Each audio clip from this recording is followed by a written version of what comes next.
नमस्कार मित्रों, मैं अभिषेक सिंह आपके सामने तथागत सिविल सर्विसेज क्लास में आपका स्वागत करता हूं। आज हम लोग यहां हिंदी व्याकरण का जो दूसरा क्रम है उसी को आगे बढ़ाएंगे। अर्थात पिछली क्लास में हम लोगों ने हिंदी व्याकरण और हिंदी व्याकरण में स्वर के जो स्वरूप हैं, स्वर वर्ण के जो स्वरूप हैं, वो सारे के सारे पढ़ लिए थे। उसी क्रम में जो व्यंजन वर्ण है अर्थात दूसरा भाग वर्णमाला का, उसको हम लोग यहाँ पर पढ़ेंगे। जो व्यंजन होते हैं, सबसे पहली बात तो सबसे प्रमुख बात यही है कि जो वर्ण होते हैं वो वर्ण दो प्रकार के हैं। एक स्वर या इन्हीं को हम एच कहते हैं, और दूसरा जो है वो व्यंजन ये और स्वर जो होते हैं वो बिना किसी की सहायता से स्वतंत्र स्वयं राजन्ते इति स्वरः के स्वरूप में होते हैं। और इसकी वजह से वह एक प्रकार से जब कभी भी किसी व्यंजन के साथ सहयोगी होते हैं तो वो मात्रा कहलाते हैं। दूसरा प्रमुख स्वरूप है व्यंजन जो है जिसको हम लोगों ने को पढ़ना है। देखिए, व्यंजन जो है एक साधारण स्वरूप में अगर हम देखें तो का से लेकर ज्ञा तक के जो स्वरूप हैं वो सारे के सारे व्यंजन हैं। नाम अलग अलग हो सकते हैं, कुछ स्पर्शी होते हैं, कुछ अंतस्थ होते हैं, कुछ ऊष्ण होते हैं, कुछ द्विगुणिक होते हैं, तो कुछ ऐसी स्थितियां, लेकिन इनको हम व्यंजन कहीं ना कहीं कहते हैं। दूसरी बात यह है कि यह अर्धमात्रिक स्वरूप होते हैं, अर्थात आधे मात्रा के होते हैं। कैसे आधे मात्रा के? जैसे अगर हम कहीं पर किसी वर्ण को लिखें, मान लीजिए जैसे हम का लिखते हैं, तो का क्या स्वरूप क्या है? ये है क धन आ, अर्थात ये जो है वो आधा है, ये पूरा नहीं है, इसीलिए इन्हें अर्धमात्रिक कहा जाता है। देखिए, इसके लिए बाकायदा हमको एक सूत्र मिलता है जिसे मैं बता देता हूं एक बार फिर। स्वर में तो पढ़ा ही था। एक मात्रो भवेत हस्यो द्विमात्रो दीर्घ उच्यते त्रिमात्रस्तु प्लुतो गेयो व्यंजनम च अर्धमात्रिकम। अर्थात एक मात्रा के जो हैं उन्हें हम क्या कहते हैं? हस्य कहते हैं। स्वर में हस्य। दो मात्रा के हैं उन्हें हम दीर्घ कहते हैं, स्वर में दीर्घ। तीन मात्रा के हैं उन्हें हम प्लुत के नाम से जानते हैं, स्वर में प्लुत। लेकिन जो अर्धमात्रिक हैं उन्हें हम किसे नाम जानते हैं? उन्हें हम व्यंजन के नाम से जानते हैं। तो ये कैसे स्वरूप होते हैं? ये अर्धमात्रिक संरचना के स्वरूप होते हैं, ये ध्यान रखिए। दूसरा, अनवग भवति व्यंजनम। अनवग भवति का मतलब ये है कि अन्य की सहायता से व्यंजन होते हैं। जैसे हम स्वर में पढ़ते हैं स्वयं राजन्ते इति स्वरः, तो स्वयं में जो राजन्ते हैं अर्थात स्वयं में ही जिनका उच्चारण है, स्वयं में जो स्वतंत्र हैं, जो कहीं ना कहीं निर्बाध हैं, वो क्या है? वो जो स्वतंत्र भूमिका अपनी रखते हैं वो स्वर होते हैं। लेकिन ये अनवग भवति है, अर्थात अन्य के होने से इसका स्वरूप है, व्यंजन का स्वरूप। अन्य कौन है? स्वर के होने से। क्योंकि जब हम का पढ़ते हैं तो का मतलब का धन आ होता है। का मतलब का नहीं होता कि का धन आ कह दें। का मतलब होता है का धन आ। ये अर्धमात्रिक स्वरूप है। और सहायता किसकी प्राप्त कर रहा है? ये कहीं ना कहीं स्वर की सहायता प्राप्त कर रहा है। और जब स्वर कभी भी किसी व्यंजन के साथ जुड़ता है तो उसे स्वर नहीं कहा जाता, उसे फिर हम मात्रा से संबोधित करते हैं। जैसे छोटे बच्चों को मात्राएं पढ़ाई जाती हैं तो मात्रा से संबोधित करते हैं, अर्थात स्वर की जो चिन्ह है उनका प्रयोग किया जाता है। स्वर का प्रयोग नहीं, स्वर का जो चिन्ह है मात्रा, उसका प्रयोग कहीं ना कहीं किया जाता है, ये ध्यान रखिएगा। तो अनवग भवति व्यंजनम है। दूसरा, अगर हम इसके स्वरूप की तो ये बात हो गई। संख्या की बात करें तो संख्या में इनकी संख्या जो है वो है 33। ध्यान रखिएगा, हिंदी वर्णमाला के अनुसार इनकी जो संख्या है वो क्या है? 33 है। ये बहुत ही स्पष्ट रूप से ध्यान रखिएगा, बहुत बार प्रश्न आता है। हिंदी वर्णमाला के अनुसार इनकी संख्या कितनी है? 33। लेकिन अगर हम इसमें दो द्विगुणिक को जोड़ दें तो इनकी संख्या बन जाती है 35। द्विगुणिक कौन कौन से हैं? द्विगुणिक वो होते हैं जिनके दोहरे गुण पाए जाते हैं, जैसे डा से डलिया और ढा से ढक्कन।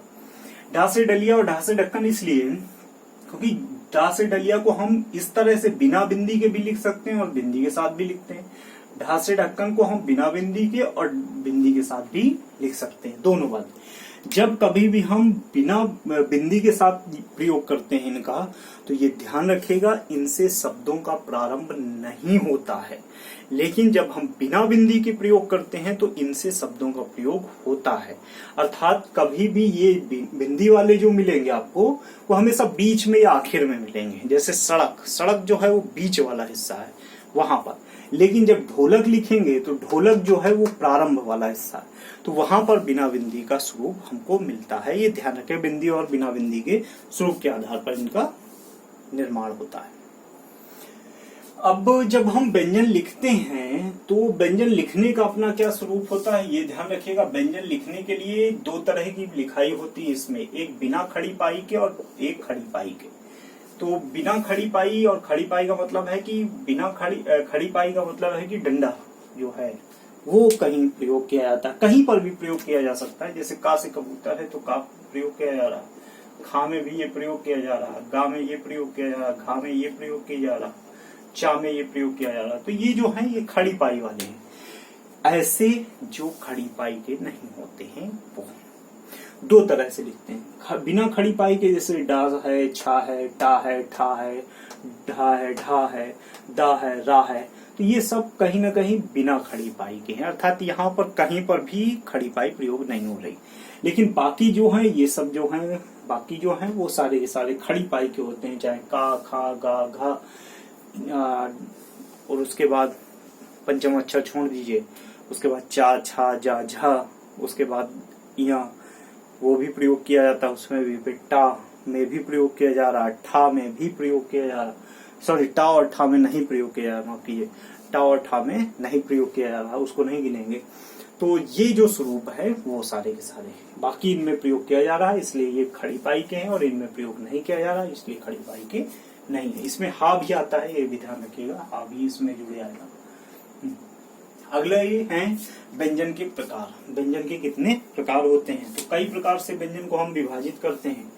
एक नाद के आधार पर। नाद का मतलब होता है जब हम कभी भी व्यंजन का उच्चारण करते हैं तो आवाज जो निकलती है, का, खा, पा, भा, चा, टा, अणा, त्रा, इया तो नहीं बोलते, ना बोलते हैं, तो कहीं पर गूंज ज्यादा तेज होती है, कहीं पर कम होती है। तो नाद के आधार पर या गूंज के आधार पर ये दो भागों में, एक घोष और अघोष, इसकी डिटेल अभी पढ़ेंगे।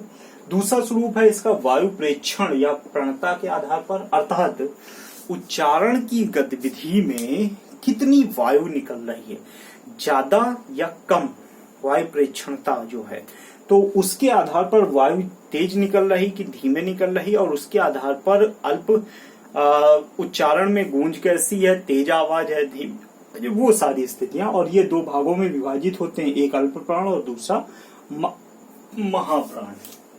तीसरा प्रमुख विभाजन है, इसको भी अभी डिटेल से पढ़ेंगे, शब्दावली के आधार पर। शब्दावली के आधार का मतलब ये है कि कई सारे शब्द बनते हैं, उनके आधार पर इनका स्वरूप होता है। जैसे मुक्ताक्षर होते हैं, मंदाक्षर होते हैं, पंचमाक्षर होते हैं, बालाघात होते हैं, हलंत होते हैं, रेफ होते हैं, चंद्रबिंदु होती है। तो ये जो संरचना है वो शब्दावली के आधार पर है। उसके बाद है उच्चारण प्रयत्न के आधार पर, अर्थात आप जब बोलते हैं तो आपके मुंह से हवा कैसे प्रवाहित हो रही है, उसको बोलने में, किसी अक्षर को बोलने में आपको कितना समय लग रहा है। तो उच्चारण के जो स्वरूप है उसके आधार पर जो है स्पर्श संघर्षी, उष्ण, अनुनासिक, द्विगुणिक या उच्छिप्त, अंतस्थ, लुंठित और पार्श्विक, ये कई प्रकार के होते हैं, अर्थात ये ध्यान रखिएगा।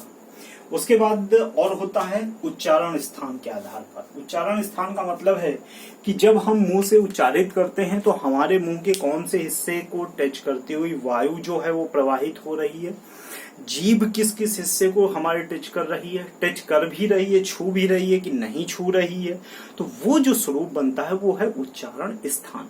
कहाँ से वायु का प्रवाह तेज हो रहा है, कहाँ पर मंद हो रहा है, जैसे कंठ है, तालु है, मूर्धन्य है, ओष्ठ है, ये सारे दंत हैं, दंतोष्ठ है, तो ये जो स्वरूप है वो क्या कहलाता है, उच्चारण स्थान के आधार पर। चलिए इनको शुरू करते हैं क्रम से कि कौन कैसा है। तो सबसे पहले जो है इनका वो है नाद के आधार पर। नाद का मतलब है गूंज। गूंज का मतलब है कि जब हम किसी भी वर्ण को, खासतौर से व्यंजन को उच्चारित करते हैं तो व्यंजन के उच्चारण करने में गूंज कैसी होती है, कितनी तेज आवाज निकलती है या नहीं निकलती है, उसी को हम नाद कहते हैं। नाद जैसे शब्दावली है, नाद करना या तेजी से बोलना, ध्यान रखिएगा। नाद का स्वरूप है, अर्थात उच्चारण में किस प्रकार की गूंज होती है। तो जब हम इसकी बात करते हैं तो उच्चारण में एक होते हैं घोष, और इन्हीं को हम सघोष भी कहते हैं, और दूसरे होते हैं अघोष। घोष अर्थात गूंज तेज है, और अघोष मतलब बिना गूंज के।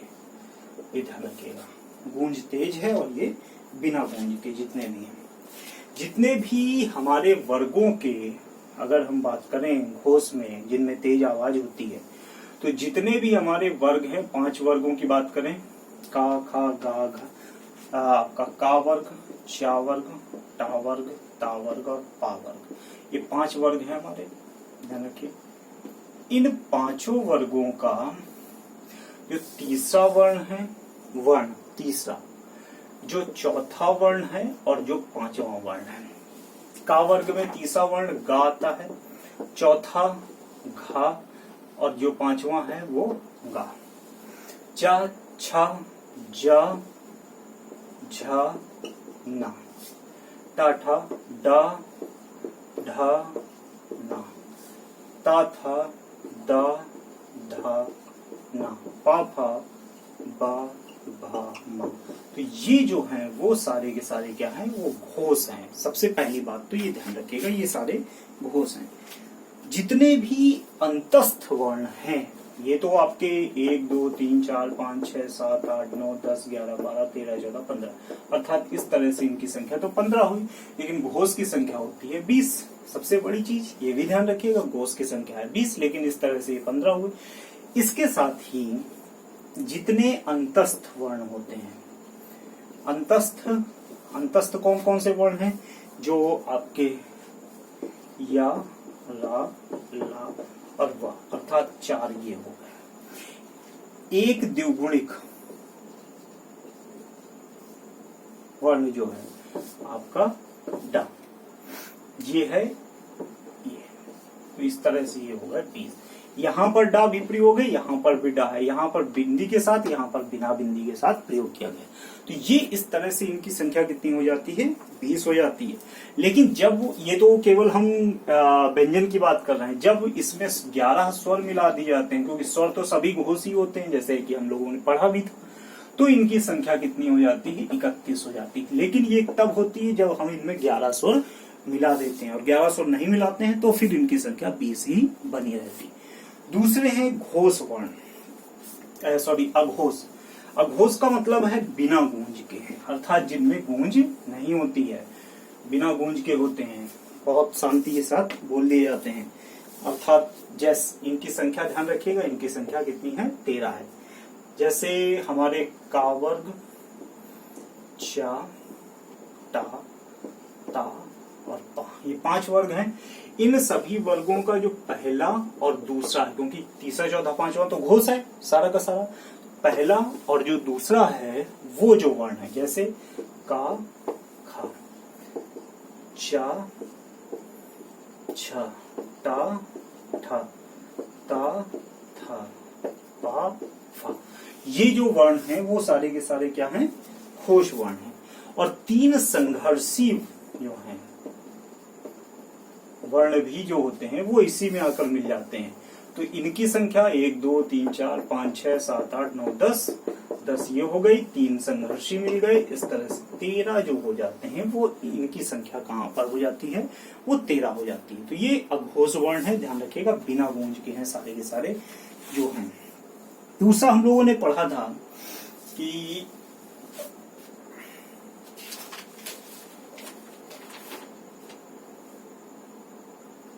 वायु प्रेक्षण के आधार पर, वायु प्रेक्षण के आधार का मतलब या प्रणता के आधार पर, अर्थात जहां पर वायु मुख से जो निकल रही है वो कितनी निकल रही है, कैसे निकल रही है, उसका जो कैसे नहीं लेकिन कितनी निकल रही, कम निकल रही है या ज्यादा निकल रही है, तो उसके आधार पर जैसे उस पर हम लोगों ने दो विभाजन किए थे, एक अल्प प्राण और दूसरा महाप्राण। अल्प प्राण का मतलब है मुख से बहुत कम हवा निकलना, मुख से कम हवा निकलना, और महाप्राण है मुख से अधिक हवा निकलना। ये नाम से स्पष्ट है, इससे कम हवा निकलेगी, इससे ज्यादा हवा निकलेगी, ये भी है।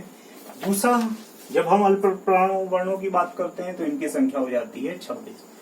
हम स्वर वर्ण और व्यंजन दोनों की बात करें तो इस तरह से 26 हो जाती है। जैसे जो वर्गों के आपका पहला और तीसरा, पहला और तीसरा ध्यान रखिएगा, पंच जो वर्ग है, पांचों वर्ग, उनका जो पहला और तीसरा है, अर्थात का चा वर्ग, टा वर्ग, ता और पा, तो इसका पहला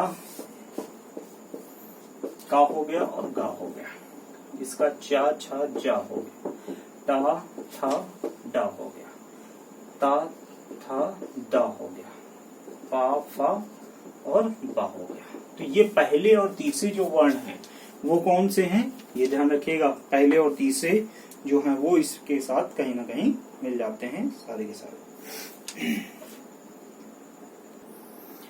तो ये तो हो गए कुल मिलाकर आपके 10, ये हो गए। इसके साथ ही जो आपके अंतस्थ वर्ण होते हैं, अंतस्थ का मतलब ये है कि जो या रा ला वाह जो है, जैसे अंतस्थ 4 हैं, ये हो गए, और एक द्विगुणी, ये, तो कुल मिलाकर ये हो गए 15। अगर ये 26 जो मैंने आपको बताया, इसका मतलब ये है कि 15 तो व्यंजन के स्वरूप के हो गए, ये ध्यान रखिएगा, और प्लस जब 15 में हम 11 स्वर मिला देते हैं तो वह कहीं ना कहीं 26 बन जाते हैं। तो ये जो स्वरूप है बिल्कुल घोष की तरह का स्वरूप है, जैसा घोष में आपको मिलता है।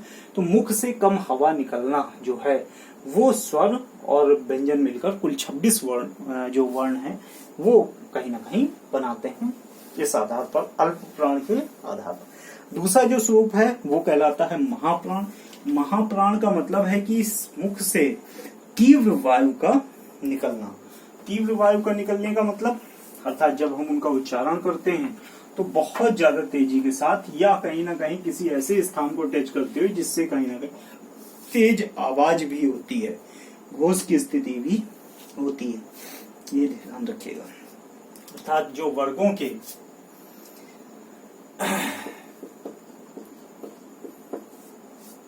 दूसरे और आपका चौथा का, चा, टा, ता और पा, इसका खा खा, इसका चा छा जा झा, टा ठा डा डा, ता था दा धा, पा फा बा भा। तो ये जो है सारे के सारे, ये जो आपके महाप्राण कहलाते हैं। खा, घा, छा, झा, ठा, ठा से ठठेरा है, ये ध्यान रखिएगा, ऐसे वाला। ढा, ढा से ढक्कन, था, धा, फा, भा। तो ये जो है वो महाप्राण है, क्योंकि इनको उच्चारण में तेज वायु की स्थिति बनती है। इसके साथ ही 4 जो हैं वो, ये तो आपके टोटल हो गए 1 2 3 4 5 6 7 8 9 10। 4 जो आते हैं आपके वो उससे आते हैं, स्पर्शी व्यंजनों से आते हैं, 4 स्पर्शी हो जाते हैं, और एक जो आपका हो गया विसर्ग हो गया, अनुनासिक। ये कुल मिलाकर इस तरह से 15 हो जाते हैं, ये ध्यान रखें। महाप्राण की संख्या 15 हो जाती है, इनकी जो संख्या हो जाती है 26 हो जाती है, लेकिन 26 हम इनको ना कह के इनको भी हम 15 ही कह सकते हैं, ये भी स्थिति है। लेकिन व्यंजन के आधार पर कुल मिलाकर 26 होती है। इसमें व्यंजन एक भी स्वर नहीं होते हैं, शामिल नहीं होते ये स्थिति। इसमें स्पर्शी या संघर्षी जो है वो कहीं ना कहीं शामिल हो जाते हैं, और विसर्ग का जो स्वरूप होता है वो है। ये सारे के सारे ध्यान रखिएगा जो विषय है छोटे छोटे। इसके बाद का जो विषय है अर्थात हमारे उच्चारण प्रयत्न के आधार पर अगला पॉइंट है इसी में, वो लोगों ने जो पढ़ा उच्चारण प्रयत्न के आधार पर 7-8 नाम जो पढ़े थे हम लोगों ने, वो सारे के सारे उच्चारण प्रयत्न के आधार पर। पहला था स्पर्शी, दूसरा था स्पर्शी संघर्षी, स्पर्श संघर्षी कहें इसको, तीसरा था उष्ण, चौथा अनुनासिक, पांचवा द्विगुणी या हम इसे उच्छिप्त कहते हैं, उसके बाद आपका अंतस्थ वर्ण जितने हैं, उसके बाद आपका लुंठित वर्ण जितने हैं, उसके बाद आपका पार्श्विक वर्ण जितने हैं वो सारे के सारे। स्पर्शी का मतलब ये है कि जहां पर जो उच्चारण जो है करते समय शरीर का, मुंह का कोई ना कोई अंग आपस में स्पर्श कर रहा है। हो सकता है कि जीभ स्पर्श कर रही हो, मूर्धन स्पर्श कर रहा हो, तालु स्पर्श कर रहा हो, अर्थात स्पर्श का स्वरूप होता है का, खा, का, या वायु स्पर्श कर रही, तो जैसे का बोला तो का कंठ से निकला है, तो ये स्पर्श कहां से, वायु कंठ पे स्पर्श हो रही है, ये ध्यान रखिएगा। जैसे हम चा बोलते हैं, चा, तो चा में आप ध्यान दीजिए जीभ जो है वो कहीं ना कहीं तालू में नीचे की ओर छू रही होती है। हम टा बोलते हैं, टा में ध्यान देखिए जीभ हल्की सी मुड़कर ऊपर की ओर छू रही होती, ऊपर जो है, ऊपर जिसे मूर्धन्य कहते हैं वहां छू रही होती। तो ये छूने की स्थिति होती है जीभ की या कोई भी अंग की, स्पर्शी कहलाते हैं। इनकी संख्या कितनी है, 25। का से लेकर मां तक के जितने भी वर्ण हैं पंचम अक्षरों में, वो सब क्या कहलाते हैं, स्पर्शी कहलाते हैं। ये ध्यान रखिएगा कैसे स्पर्शी इनको कहा जाता है। दूसरा जो है वो प्रमुख रूप से ऐसे वर्ण जिन्हें स्पर्श संघर्षी कहते हैं। स्पर्श संघर्षी का मतलब है कि जिनके उच्चारण करने में और ज्यादा संघर्ष, वायु को बाहर निकलने में और ज्यादा संघर्ष करना पड़ता है।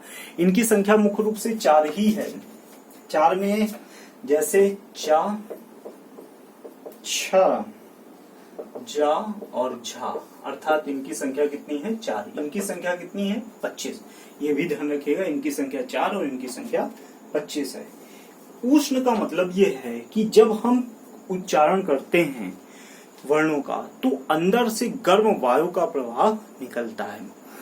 उष्ण अर्थात जितने भी ऐसे वर्ण हैं, जैसे हम उष्ण वर्णों में आपका लेते हैं शा, शा, शा और हा, अर्थात इनकी भी संख्या कितनी हो जाती है, 4। जिनके उच्चारण करने में कहीं ना कहीं गर्म हवा का जो प्रवाह है वो ज्यादा तेज है। शा, शा, शा, हा, तो ये गर्म हवा बहुत तेजी से बाहर निकलती, उष्ण हवा बहुत तेजी से बाहर निकलती, इसीलिए इनको क्या कहा जाता है, उष्ण वर्ण कहते हैं, सा, सा, सा और हा।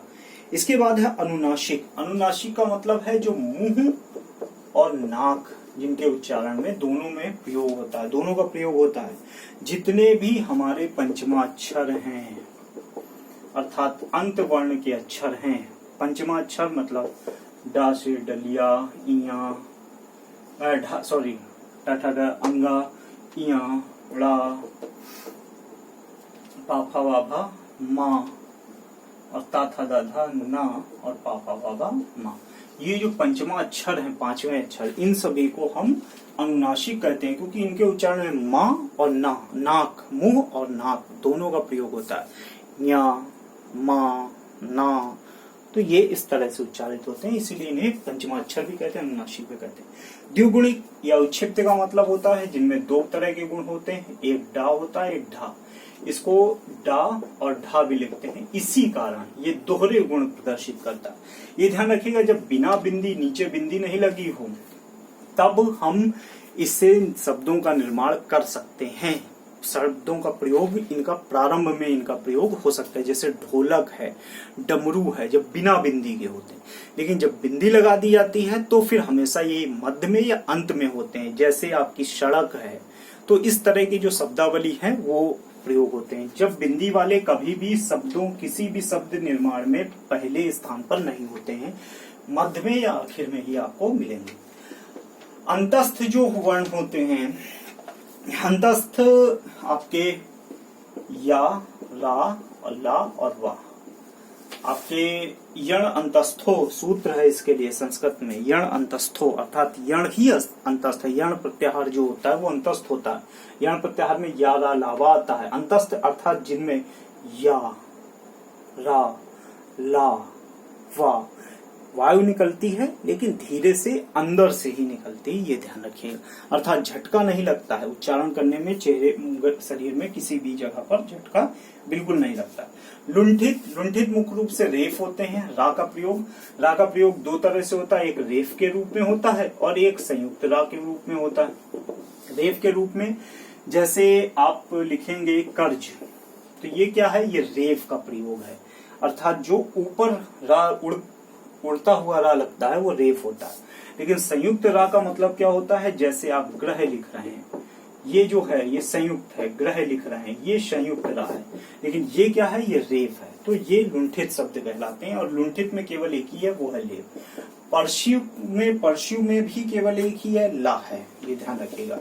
परशु जो है वो भी केवल एक ही है, इसको भी ध्यान रखिएगा, परशु। इसके बाद का जो स्वरूप था, अर्थात जो शब्दाक्षर के आधार पर था, उसको भी समझ लेते हैं कि शब्दाक्षर के आधार पर कौन कौन से हो सकते हैं। बहुत सारे नाम थे, उसमें भी मुक्ताक्षर, बद्धाक्षर, पंचमाक्षर इत्यादि जो हैं वो। जैसे पहला था आपका मुक्ताक्षर, दूसरा था आपका बद्धाक्षर, तीसरा था आपका पंचमाक्षर, चौथा था आपका बलाघात, उसके बाद था आपका हलंत, उसके बाद था रेफ जिसे लुंठित भी स्वरूप है, उसके बाद था चंद्र बिंदु। मुक्ताक्षर का स्वरूप ये होता है, जब कभी भी शब्दावली के आधार पर पढ़ लेते हैं, इनको समझ लेते हैं। जैसे मुक्ताक्षर, बद्धाक्षर, पंचमाक्षर, बालाघात, हलंत, रेफ और चंद्रबिंदु। मुक्ताक्षर का मतलब ये होता है जो अंत वर्ण जो होता है। जब मान लीजिए कोई शब्दावली बनाई गई, कोई शब्द बनाया गया, शब्दाक्षर के आधार पर ही है क्योंकि ये कोई शब्द बनाया गया, तो उसका जो अंतिम वर्ण है वो कोई दीर्घ स्वर होगा, दीर्घ होना चाहिए, वो भी दीर्घ स्वर होना चाहिए, या हम ये कहें दीर्घ व्यंजन होना चाहिए, उसमें दीर्घ की मात्रा लगी हो। ये जैसे है गंगा, तो गंगा में हम क्या देख रहे हैं, ये बड़े आ की मात्रा लगी हुई है, तो ये क्या है, ये आपका मुक्ताक्षर है, क्योंकि ये स्वर है अंत में इसके, तो ये मुक्ताक्षर के रूप में स्थापित है। बद्धाक्षर का मतलब ये होता है कि जो कहीं ना कहीं अंत में जो व्यंजन से ही समाप्त होने वाले होते हैं। हालांकि अभी आप ये कह सकते हैं कि हर व्यंजन में तो स्वर होता है, लेकिन नहीं, होने के बाद भी अंत जो है वो व्यंजन के नाम से ही समाप्त होता है। कोई भी ले लीजिए, जैसे कमल, कमल क्या है, ये ला से समाप्त हो रहा है, जो एक क्या है आपका व्यंजन है, तो ये बद्धाक्षर कहलाएगा, ये ध्यान रखिए। पंचमा अक्षर आपको मैंने बता ही दिए, पंचमा अक्षर वही है जो अनुनासिक वर्ण है। अनुनासिक जो हमारे जितने भी वर्ग हैं, का, खा, गा, घा, अंगा जो है, उसका जो पांचवा अक्षर है, अर्थात अंगा है आपका, टाठा डाढ़ा इया है, चाचा जाजा इया है, टाठा डाढ़ा ड़ा है, और था दाधा ना है, पाफा बा मा, ये पंचमा अक्षर कहलाते हैं, जो अंतिम पांच अक्षर। बालाघात विशेष प्रकार के होते हैं, विशेष स्वरूप का होता है। विशेष स्वरूप का मतलब ये होता है कि जब वो बीच में कहीं पर आ जाते हैं, वो दूसरे से अटैच नहीं हो पाते हैं, तो हमको उनके लिए बीच में एक अलग प्रदर्शन स्वरूप दिखाना पड़ता है। जैसे हमने लिखा पद्मा, तो पद्मा जब लिखते हैं हम, अब दा का मा में तो कहीं स्वरूप बन रहा है, तो ये जो स्वरूप होते हैं वो बालाघात होते हैं, ये ध्यान रखिएगा। ये स्वरों के का स्वरूप भी नहीं बन पाते हैं, स्वरूप होते ही नहीं इनमें। दूसरा, कहीं ना कहीं ये अलग स्वरूप दर्शाते हैं, इसलिए ऐसे स्वरूप। हलंत मतलब ये होते हैं जब अंत में किसी की व्यंजन ही ना हो, और जब अंत में व्यंजन ही नहीं होगा तो वो हलंत्यम में होगा। हलंत्यम में होगा, जैसे हलंत का स्वरूप होगा, जैसे आपने लिखा संस्कृतम, तो ये जो लगा ये क्या है, आपका हलंत है, ये ध्यान रखिएगा। रेफ मैंने आपको बता ही दिया, रेफ का स्वरूप जैसे कर्ज आपने लिया लिखा, तो कर्ज में ये जो ऊपर रा उड़ता हुआ लगाया, इसी को कहा जाता है रेफ। हालांकि रा जो है वो दो तरह से स्वरूप प्रयोग किया जाता है, एक रेफ के और दूसरा संयुक्त। संयुक्त मतलब जो नीचे लग जाते हैं, जैसे आपने ग्रह लिखा, जैसे आपने ग्रह लिखा, ये भी रा ही है, तो ये रेफ का स्वरूप है, ये संयुक्त रा का स्वरूप है। चंद्र बिंदु ध्यान रखिएगा संस्कृत में नहीं होता है, संस्कृत में केवल आपको अनुस्वार मिलेगा, लेकिन हिंदी में आपको अनुस्वार और चंद्र बिंदु दोनों मिलेंगे। चंद्र बिंदु जो है वो आपके कहीं ना कहीं इसके स्वरूप में होते हैं, मतलब जैसे जहां आपका चंद्रमा और बिंदी लगा दी जाती है उस रूप में। जैसे आपने लिखा गांव, तो गांव जब आप लिखेंगे तो गांव कुछ ऐसे ही लिखा जाता है। तो ये जो स्वरूप है गांव, ये अपनी हिंदी की अपनी विशेषता है। चंद्र बिंदु हिंदी में पाए जाते हैं, संस्कृत में नहीं मिलते, तो हिंदी की अपनी विशेषता है, ये ध्यान रखिएगा। इस तरह से ये शब्दावली के आधार पर कहीं ना कहीं हमको मिलते हैं। अब एक और छोटा सा हिस्सा बच रहा है इसका, वो है आपका उच्चारण स्थान के आधार पर। तो कई प्रकार के उच्चारण स्थान भी हैं, उन उच्चारण स्थानों के आधार पर हम इनको समझ लेते हैं क्या क्या है। जैसे पहला है आपका कंठ, अर्थात जिनका उच्चारण जो किया जाता है वो कंठ से किया जाता है। दूसरा है आपका तालु या तालव्य, इसको आप के से लिख दीजिए, इसको आप टी से लिख दीजिए। मूर्धन्य, ये आपका एम से लिख दीजिए। दंत, डी से लिख दीजिए। ओष्ठ, ओष्ठ कहिए, होठ कहिए, आप ये से लिख दीजिए। दंत्योष्ठ, आप डी से लिख दीजिए। ये प्रमुख हैं सारे के सारे। एक और स्वतंत्र मुखी है, स्वर स्वतंत्र मुखी है, स्वर यंत्र मुखी, सॉरी, इसी को हम काव्य भी कहते हैं। हालांकि प्रमुख रूप से आपको ये याद रखना है, इन्हीं पर प्रश्न अक्सर आते रहते हैं। कंठ से जो उच्चारण है आपका, वो है आपका का, खा, गा, घा, अंगा और हा का। अब इनको याद रखने का संस्कृत का सूत्र है अकुह विसर्जिया नाम कंठा। ध्यान रखिएगा, संस्कृत का जो सूत्र है वो आप लिख सकते हैं यहाँ पर, अकुह विसर्जनीया नाम कंठा। तो आ का वर्ग कु, हा और विसर्ग, ये सब कंठ से उच्चारित होते हैं। तो यहाँ पर आप शॉर्ट ट्रिक के रूप में इसको अपना सकते हैं, अकु विसर्जनीया नाम कंठा। तो यहाँ पर उच्चारण आ का होता है, कु मतलब का वर्ग का होता है, हा का होता है और विसर्ग का होता है, किससे, कंठ से। तालव मतलब तालु से जो होते हैं उसमें आपके चा, छा, जा, झा, इया, या और शा होते हैं। इसके लिए संस्कृत सूत्र है इचु यशानाम तालु। इचु यशानाम तालु मतलब ई है, चा वर्ग है, या है और शा है। तो चा वर्ग और या और शा, ई तो स्वर है तो वहां पर गिना जाएगा, ये ध्यान रखिएगा, वहां हम लोगों ने पढ़ भी लिया था। इसके बाद है मूर्धन्य, मूर्धन्य से है टा, ठा, डा, ढा, रा, रा और शा। तो ये है, इसका सूत्र है ऋतु रसाणाम मूर्धा, ऋतु रसाणाम मूर्धा। इसके लिए री है, टा वर्ग है, रा है और सा है। तो टा वर्ग, रा और सा आपको दिख रहा है। री जो है वो स्वर के रूप में है, मूर्धन्य से, दंत के स्वरूप लिख लीजिए, ता, था, दा, धा, ना, ला और शा। इसके लिए है लिटू लषाणाम तालु, सॉरी लिटू लषाणाम दंता। तो ये ध्यान रखिए, ली है, ली तो आप संस्कृत में पढ़ते हैं, यहाँ नहीं पढ़ते हैं। टा का टा वर्ग है, ला है और सा है, तो ये इस तरह से आप पहचान लीजिए। ला है, ली और ला दोनों एक ही जगह है, सबसे अच्छी चीज ये है। तो दंत से ही है, ली भी और ला भी। टा वर्ग है, सा है, ये ध्यान रखिएगा दंत से। ओष्ठ के लिए जो है वो है पा, फा, बा, भा, मा। इसके लिए उपु पद्मानियानाम,